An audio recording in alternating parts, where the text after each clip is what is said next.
Өнөөдөр монголчуудын цалингийн доод хэмжээ 240 мянган төгрөг. Ажлагчдын 60 орчим хувь нь 500-аас 850 мянган төгрөгийн цалин авч тун цөөхөн хэсэг буюу 5-аас 10% нь 1 сая 500 мянган төгрөгнөөс дээш орлого олж байна. Энэ бүх хүмүүст ижил татвар ногдуулах уу, зааг ялгаатай байх уу гэдэг шийдвэрийг саяхан засгийн газар гаргасан. Ингээд их орлого олдог нь их татвар төлж, бага цалинтай нь бага татвар төлдөг байх шаталсан татварын системд шилжсэн юм а. Татварын орчны талаар эдийн засагч Дорж Хандын байр суурийг хүргэе. Орлогын тэгш бус байдал маш өндөр. Нийт одоо хүн амын 80 орчим хувийн бага орлоготой. За нэг 10-аас 15 орчим хувь нь бол дундаж орлоготой. Үлдсэний 5 хүрэхгүй хувь нь бол ийм өндөр орлоготой байгаа тохиолдолд бол бид нэг шаталтай одоо хүн болгоныг ижилхэн одоо татварт хамруулна гэдэг бол энэ өрөөсгөл юм. Тэгээ тийм агуулгаараа бол энэ хуульд бол өөрчлөлт оруулсан энэ бол зөв. За үндсэн гол санаа нь бол хамгийн өндөр орлоготой хүн бол хамгийн их татварыг төлнө, хамгийн бага орлоготой хүн бол хамгийн багыг гэж. Энэ одоо бага орлоготой хүмүүсийн хувьд бол одоо ямар нэгэн татварын дарамт бол байхгүй. Эсвэргээрээ харин хамгийн өндөр орлоготой хүмүүс бол одоо 25% татварыг төлөө явж байгаа гэсэн ийм зарчим юм байна.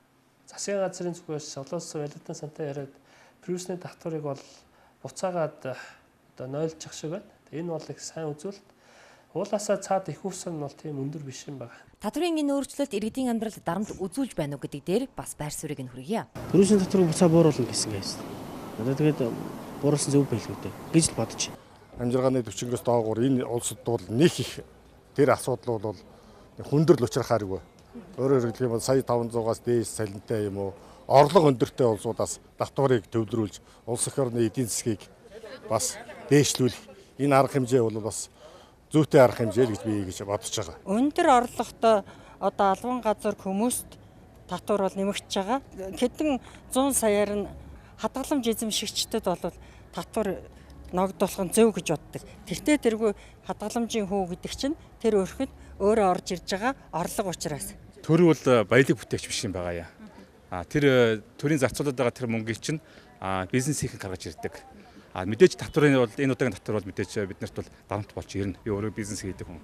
Гэхдээ нэгэн тал байдал нөхцөл хүнд байгаа хаана ойлгож байгаа юм чинь бид нэр хамтдаа нэг тэсэд төвчээд гарахаас өөр арга байхгүй. Бидний шиг одоо дундас авахны хүмүүст бол нэг одоо үзүүлж байгаа юм бол байхгүй байгаа гэж бодож байгаа нөлөө.